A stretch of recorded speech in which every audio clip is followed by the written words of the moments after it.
Remember that it is already a battleground. Remember that Krishna himself has tried the utmost to avert war. He himself had gone as a messenger to the court of Duryodhana and tried his best. Now all that is behind. Before war, the right action is please try to prevent war. War means a lot of suffering. On the battlefield, now you cannot act like a peacenik. Now you have to be an eagle, not a dove. Now you must fight.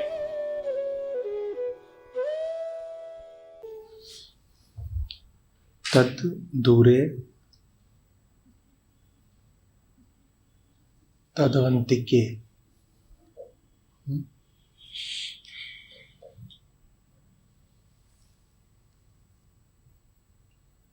It is far, it is near.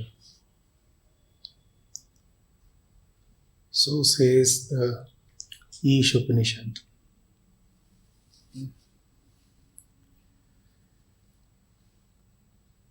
It is one of the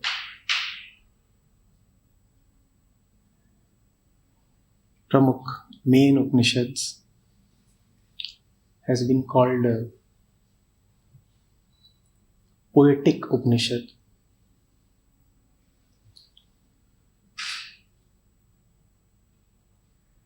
And it is easy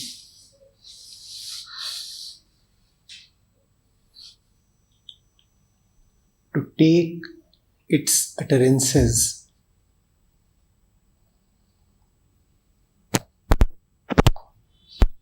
as poetic delight. A poet is entitled to flights of fancy. So, one may look at this paradox.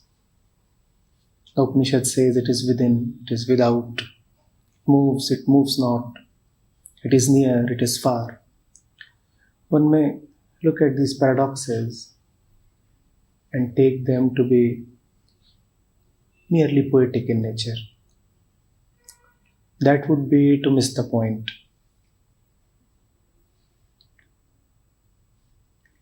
Let's go into it. What is it that keeps on appearing far to us? It's a very common, a very simple word, far. What is far?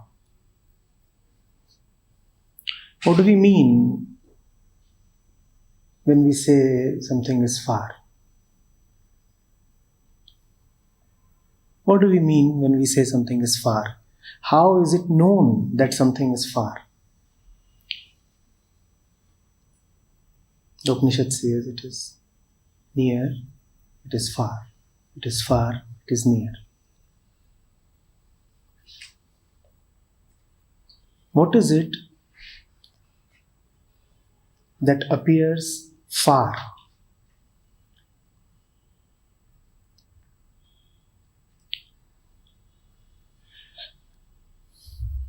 Is it not simple?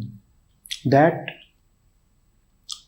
which cannot be reached, that which is difficult to reach, right? That which demands effort to reach, that which demands time and method to reach. The further it is, the more effort, more time, more concentration it requires. That is what we call as far. And after all the effort and time that you put in, if it is really far, it still cannot be reached. Is there something in our life which is similar, which meets this criterion?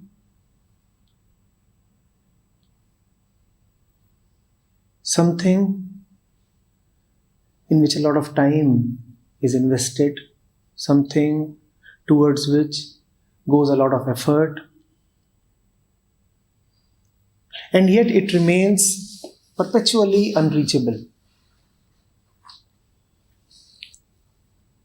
Is there something of the kind?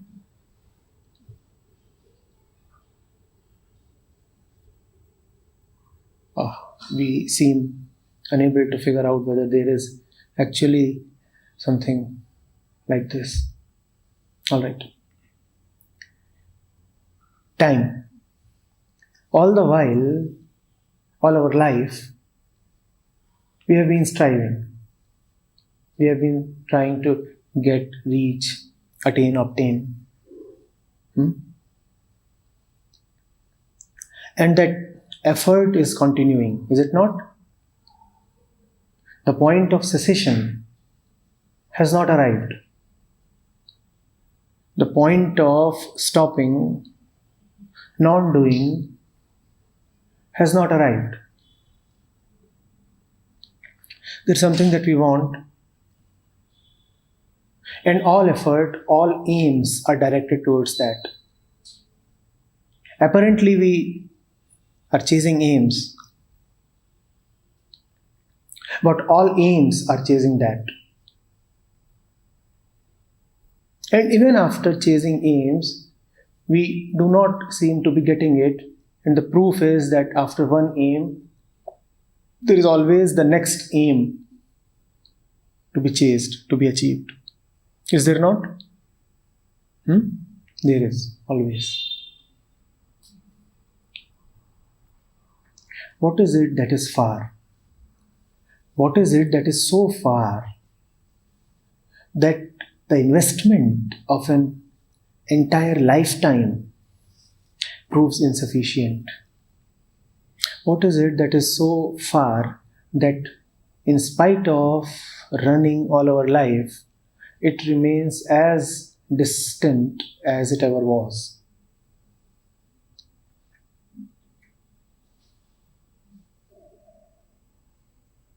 We are probably not acquainted with that which we are chasing, that which appears to be so far. But because we are living, so we are at least familiar with the facts of our life, with the facts of our consciousness. And the fact is that as far as we are concerned, life is a continuous movement. Far and near make sense, hold meaning only when there is movement. Without movement, there is no farness, no nearness. For us, life is a continuous movement. Why are we moving? Towards what are we moving? Surely, if you are moving, there is something that you want. And that which you want is so distant that in spite of all your movement, you are no closer to it. Whenever you have moved, have you not moved towards it? Different occasions, different situations, different times, different ages, different reasons. You appear to be moving towards different things and different objects. You appear to be having different motivations. But what is it behind all motivations that we want?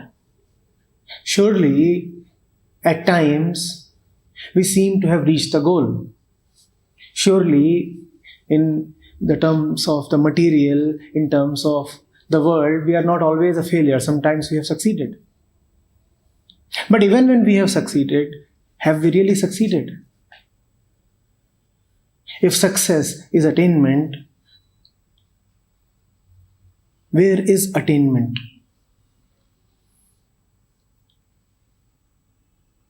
Is the achiever not as hollow, as thirsty, as needy as the non-achiever?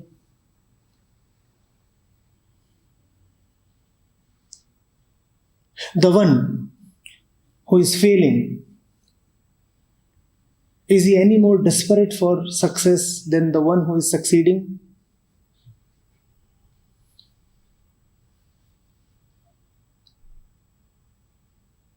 What is it that remains so far that man keeps working all his life, traveling milestone after milestone,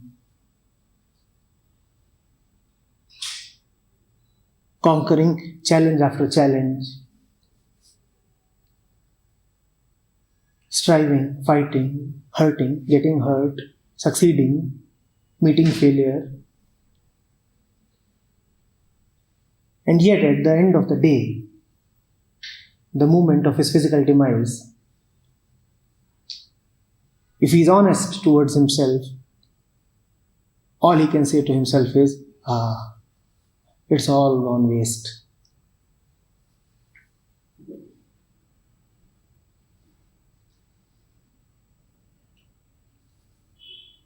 Where there is a chase, surely there is a goal, at least an assumed goal. Can we come to the fact of this, that since we are chasing, hence there has to be a goal. And that goal presumably cannot be the goal that we assume it to be, because had it been that, at least somebody would have chased it down. So while it is true that we are thirsty, while it is true that there is an internal hollow, while it is true that we want something, it is equally true that what we want is not that which we are chasing.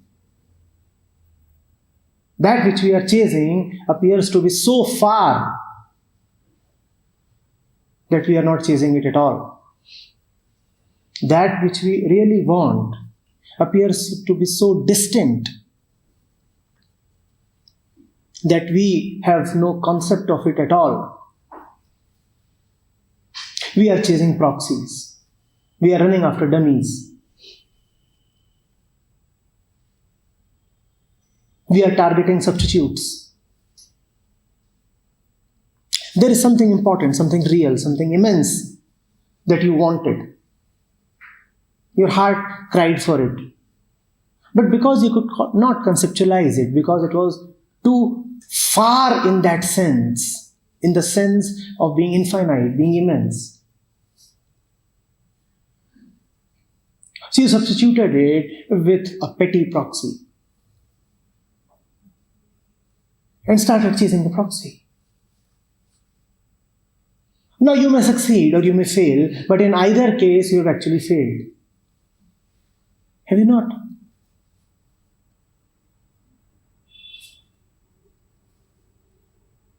Look at that which appeared to give meaning to life. And we have all been through such events. We have all lived through such occasions.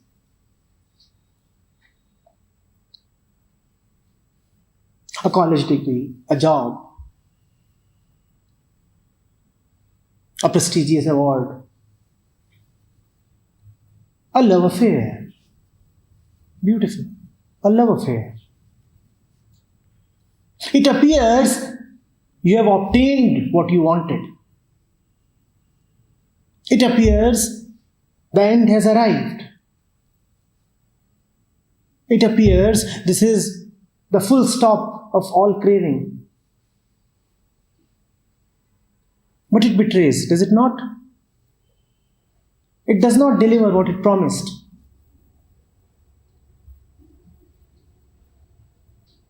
Every love affair is doomed to fail because the lover promises what he can never deliver. Because you are searching in the other what the other is not qualified, neither entitled to deliver. In fact, the other can never really know what you are looking for. Instead of looking for that which is real, which you really, really want,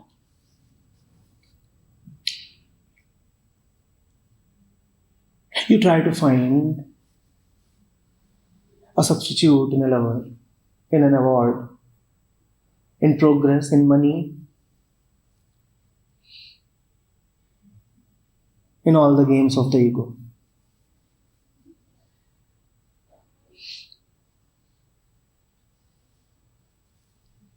Yes? Does it not happen? Rishi of the Upanishad is not coming from imagination.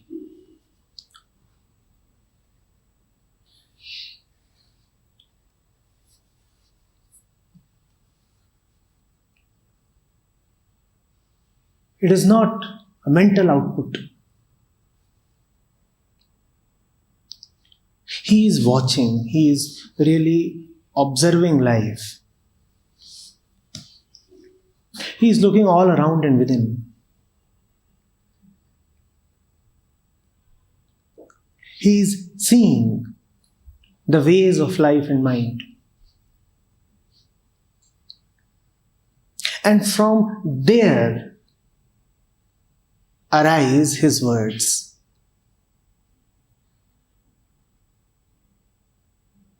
When words arise from an honest observation of life, then those words are called divine. That itself is divinity. Then you are rightly entitled to claim that the Upanishads are not works of the human mind. Yes, because the mind, in its habitual pattern-based functioning, can never really observe.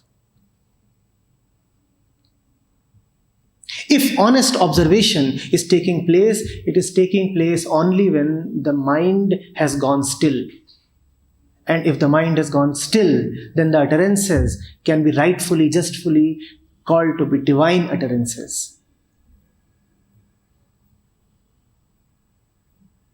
Whatever is uttered from a still mind will be divine.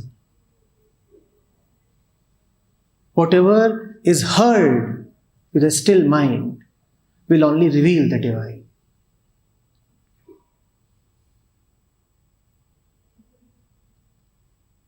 So the Rishi is looking at the mind of man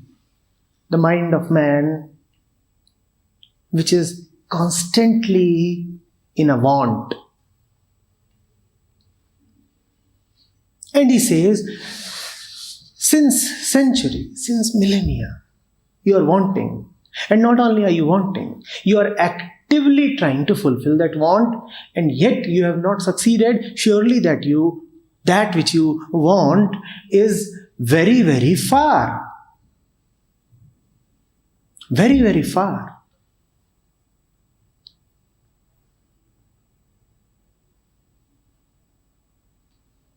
What is it that you want? What is it that you want? The moment this question is asked, what is it that you want? The mind realizes that it cannot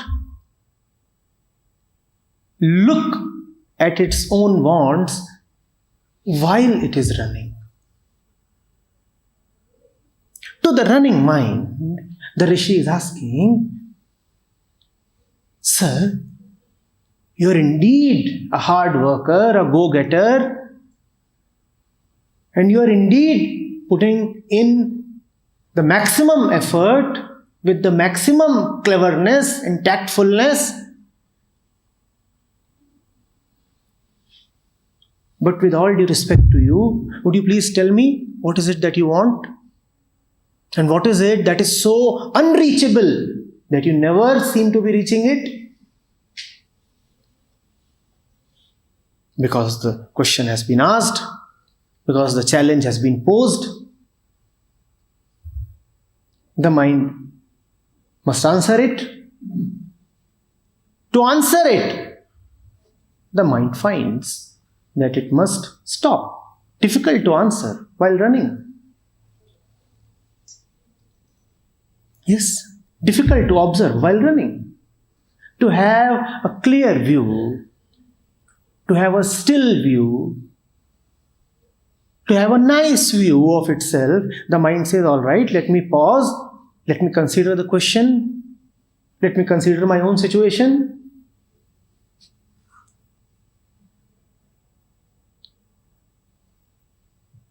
Mind pauses, and finds it has reached.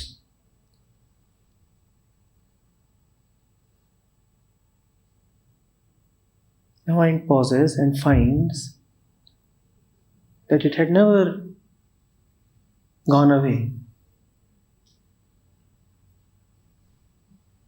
The mind pauses and finds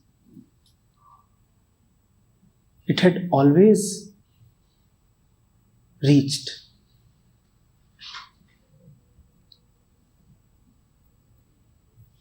The mind didn't pause with the expectation of finding it instantly, finding it so near. The mind paused because the ego was posed with a challenge.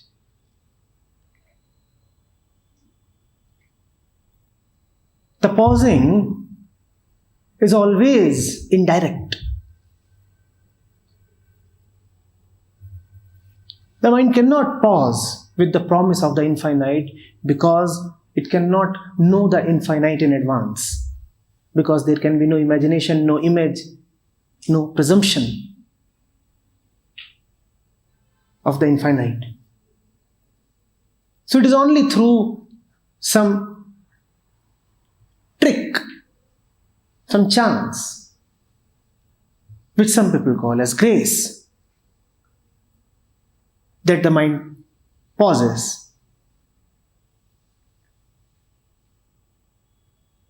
It pauses to ask, what is it that is far? And it pauses and finds that that which it thought of as far is very, very near when there is no thought. For thought itself is the movement of the mind.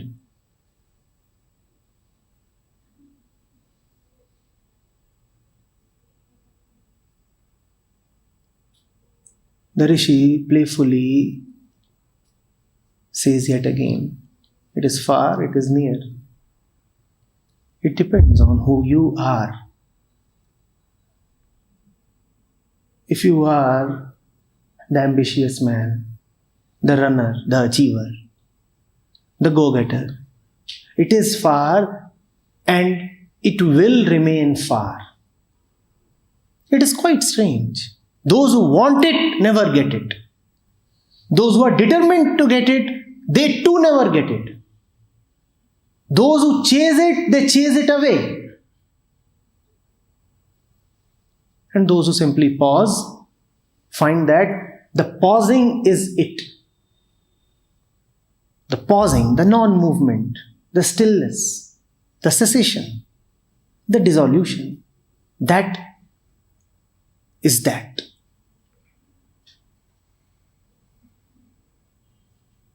What we have just talked of is not something that belongs to the Rishi. We are not discussing a scripture here. We are not discussing theory or concept here. We are discussing your life here, that which you call as your intimate, personal life. There is nobody here, nor in the streets, and not in the entire world, who is not engaged in a chase, who is not desirous, who does not want. And if you want, then it is your responsibility towards yourself to know what you really want. Otherwise, is it not kind of stupid to keep wanting? Or have you been tutored and conditioned to believe that perpetual thirst is your destiny? That you are condemned to keep asking and never receiving? No, that is not our destiny. We have made that our life. We. Nobody else is responsible.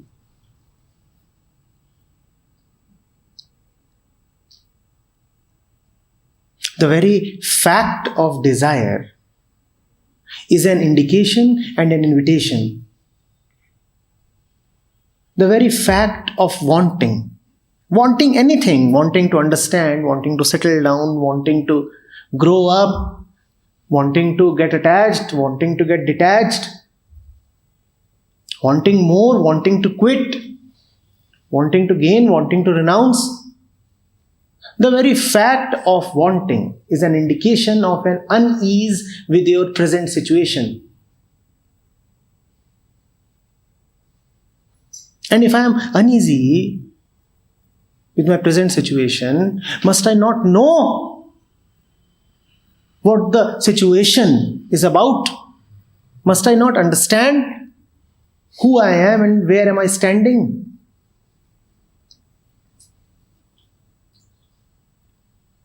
I constantly feel afraid and run hither-thither. Must I not pause for a while and ask, what is it that terrifies me?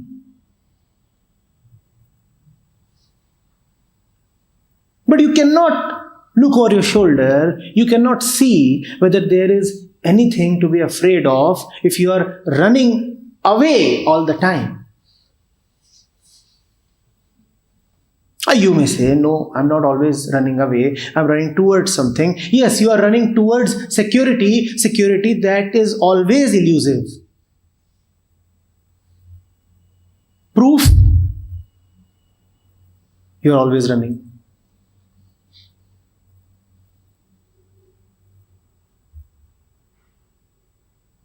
We claim to be intelligent beings.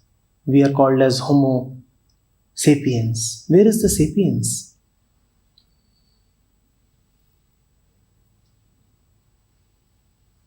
Nothing in existence acts more stupidly than us.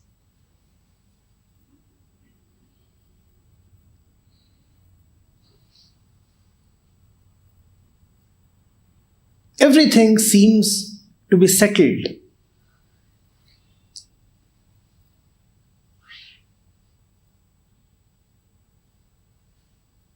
Only we appear so homeless, so uprooted.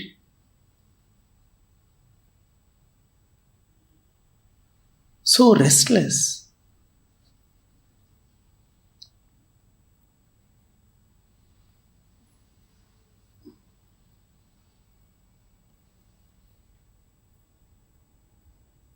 Have you seen more stress and tension on the faces of animals, insects, birds, fish than you see on the face of men?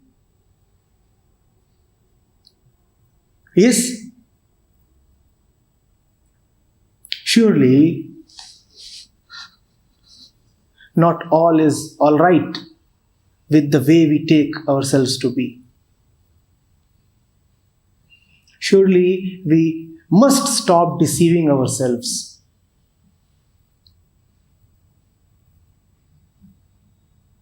Surely we must stop believing in the script, the tension and stress and pull is the stuff of human life, the enabler of progress.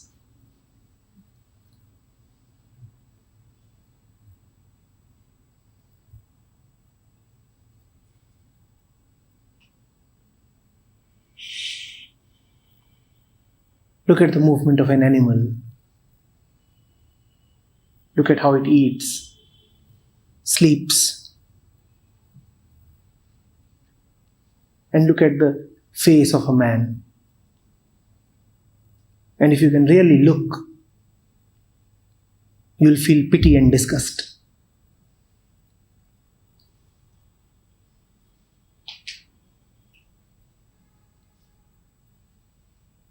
What is it that we have assumed to be so far that we never seem to reach it? Why is it so that we through all our myths, all our religions, all our education, all our propaganda, seem to have convinced ourselves that something is missing in life. Why do we insist on teaching the child that he is inadequate, that he must become something? Why is our mind so habituated to compare?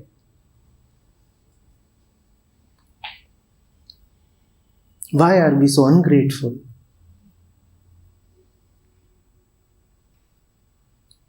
And that is when the fact of physical death is so clearly in our knowledge.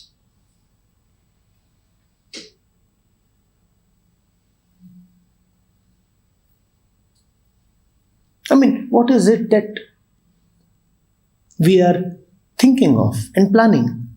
Living like this and then just dying one day like the way we have lived? Dissatisfied, burning, wounded, hurt, angry, dissociated, planning, hoping, conspiring,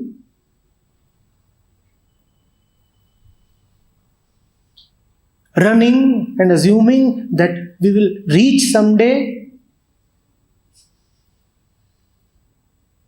Is that the bigger plan? Is that our grand arrangement for ourselves to die this way?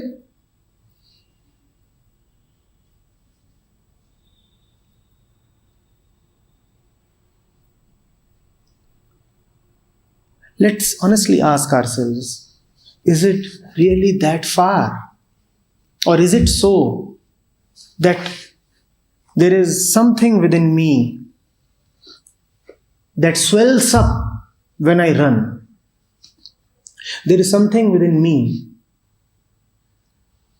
that feels good only when it achieves and does not feel good when it receives freely. Is there something within me which, for its own sustenance, is killing me?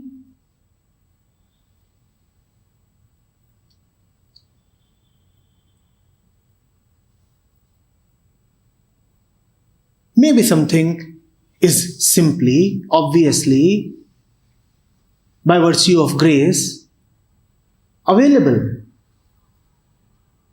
But I want to make it distant so that I can have the credit of chasing it down. I obtained it. I am the go-getter. I am the achiever. I did it. Is there a tendency within us to be bloated with that claim?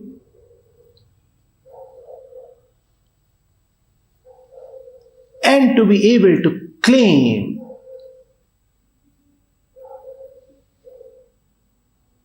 we are keeping ourselves deprived. Our situation is like that of the hungry man who insists that he knows where, in which particular restaurant is food found in the city. He says, I already know, I have knowledge. And because I'm a knowledgeable man, I will only eat at places that I have chosen and I have reached, walking on my own legs, planning with my mind, deciding with my discretion. And he is hungry. And the place that he is aiming actually does not exist. It is his fancy, his illusion, his drunkenness. In chasing that place, he's going past one eatery after the other, one restaurant after the other, ignoring them. He can pause and fill himself up at any moment. The city is full of eateries. But he's saying, no, I know where I would get it. And I must go there. What is the fun in eating at all these places that have come to me just incidentally? I cannot accept that which is just coming to me free of cost. Because if I take it, then where is the pleasure of claiming? Where is the pleasure of achieving? How will I claim that I am somebody? So let me remain hungry, but I'll chase that mirage. That is our situation. How long do we intend to remain hungry?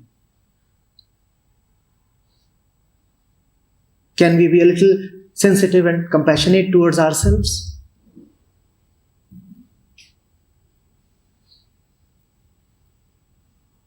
Can we hate ourselves a little less?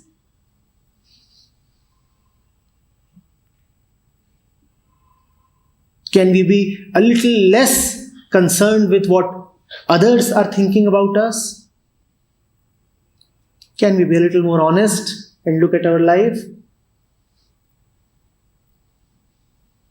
The answer to all these is yes, yes, yes, most definitely yes. But it doesn't seem to be happening. Why?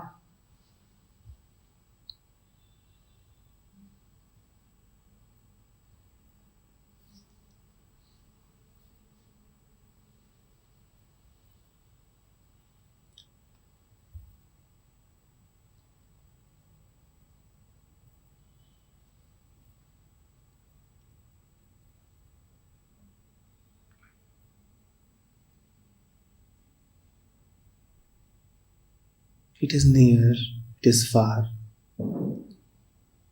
The Rishi is laughing. It depends totally on you, whether it is near for you or far for you.